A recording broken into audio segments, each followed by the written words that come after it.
Nobody can make it for you. You got to do it yourself. Nobody can live or die for you. You got to do it yourself.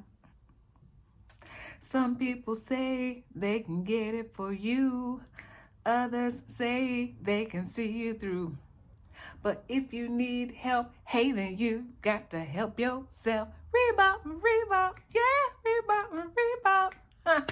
Hey, listen, this Gen X remembers that song, and I hope anybody watching this video that maybe you remember it. And if you don't remember it, go look it up. It was called Rebop, R-E-B-O-P. But go look it up. Listen to those words because it's so true. That's the message that we were getting when we were kids growing up. Quite that simple. Some people say they can get it for you, but you got to do it yourself. Now, it's not always that way. My God, I believe that in this generation, in this time and space, there's so much help. So you don't have to feel alone and do it yourself. But there are a lot of things that you do need to just learn how to do yourself. And so I was thinking about my son, how both of my kids are very, very independent. They help me, especially in the world we live in now.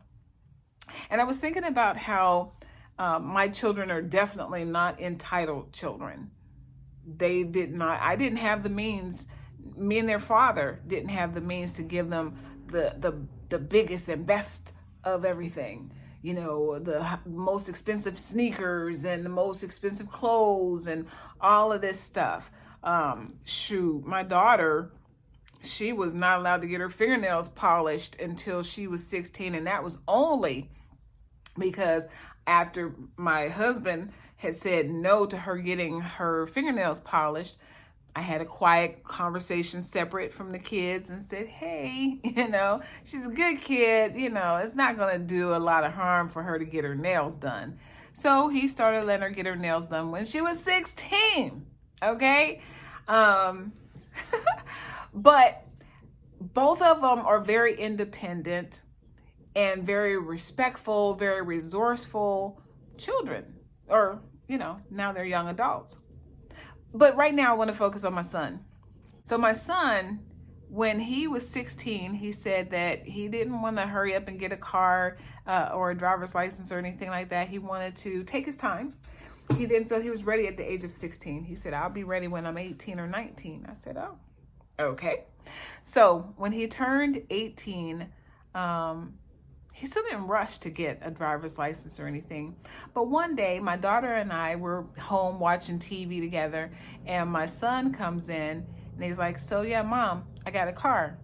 Now, my son is a very laid-back individual. He's not fancy. He does not try to be, Mr. Popular, none of that. He's just very chill, and he's a good young man. So anyway, he says, so I got a car. And I'm like, how? You don't have a driver's license, and where'd you get the money? Well, he got the car because he had saved up some money to get a car. And he didn't want anything fancy. He got something so that if he messed up along the way, it wasn't something that was going to be super expensive to fix. Wise children. So he was working for a grocery store down the street, and he saved up his money. So now he needed to learn how to drive because it was a stick shift.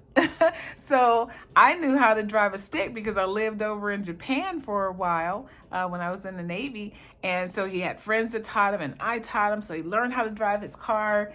And then he became a truck driver and drove big rigs all across the country. Now he just drives in Southern California. But I say that to say that my kids were brought up, since I just didn't have a lot of money to get them a lot of the things that they may have wanted. They were definitely not entitled children, and just being able to go out and get what it is that they want. So my son, he lives on his own. He has his motorcycle. He bought a motorcycle. He drives it so responsibly, as well as the car that he has. He's updated his car since then. He still doesn't have anything fancy, but he doesn't spend money on just junk. He's I just admire him so much. And when I was going through chemo and some other challenges I've had since he's grown up, he's come to my rescue. You know, both of my kids have come to my rescue. So I'm honored to have the two children that I have. And I think sometimes you feel bad when you don't have the money to go out and just get your kids all the things that they want. There's a part of me that always hurt because I couldn't do bigger, better things for them. But at the same time, I know for me personally, growing up, my mom and my grandmother, that's who I was raised by, they didn't have the money to go out and buy me a bunch of stuff either. And I love who I am to this day because I started working. At the age of 13, I worked in the kitchen as a dishwasher at a restaurant back in Pittsburgh. And every year I would get a summer job and help my mom so that she didn't have to spend up all of her money buying my school clothes. And then, you know, I went into the Navy and, you know, I've taken care of myself for most of my life. You know, I've had a little help here and there and stuff like that. But I've worked this life to get the things that I want, and I'm continuing to work. And I've passed that on. My ex-husband and I, we've passed that on to our children. You go out, you get what you want. You work hard to get what you want. And nowadays, heck, you ain't even got to work that hard. I'm doing YouTube videos, hopefully to grow so that as I continue to age, this will be retirement, because I've never had a job that had really good retirement benefits. And if it did, it wasn't a job that I wanted to do. Now, what I do now is a pre-need cremation planning advisor. I love what I do. And don't start thinking, oh my goodness, how morbid. No, I get to talk to people while they're alive, just like you might have a life insurance agent. That life insurance agent sits down with you, helps you to put a plan in place for your insurance and stuff. Well, I help people to put a plan in place so that when you die, your family doesn't have to worry about how they're going to get the body taken care of. Okay? So anyway, that's what I do. And I love it. And it's decent money. I'm an employee. And we're part-time, okay? So I don't have retirement with that. And so I would rather do some YouTube videos and grow and share. And I was inspired to share stuff about Gen X because all of these YouTube videos kept popping up in my life talking about, you have stuff that you need to pass down. If you're over 50, you need to be passing down your knowledge. Well, I'm sharing with you right here, right now, that you need to make sure that you don't have the tail wagging the dog. If you are a parent, be a parent. Show love, have fun with your kids, educate them. You know, this world shouldn't be just hard on the outside and hard on the inside, but you do need to be firm. And there's times that you may need to say no.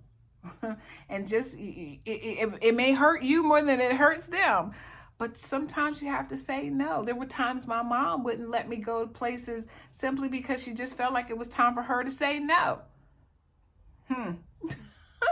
But there are times in this life that we have to tell ourselves no. Maybe it's no to food, maybe it's no to a relationship, maybe it's no to going to a place, maybe it's no to buying something. Sometimes we have to discipline ourselves and say, no. So be okay with that, and be okay with telling your children no sometimes. I've heard parents say that they don't tell their children no. Yeah, well, anyway. I just wanted to share that with you guys. So hopefully this makes sense to you. Of course, there's always going to be people that will disagree. I've learned, especially over the past several years, that a lot of us don't agree on a lot of things. It is what it is. But I'm just sharing my life with you. And so again, hopefully it resonates and that you'll come back and hang out with me again another time. And another time I shall share more about my awesome daughter. So if you have a story, please share it with me. Put it in the comments. Okay? Put it in the comments. I appreciate you stopping by. Thank you. Thank you for helping me grow. Talk to you another time. Ciao for now.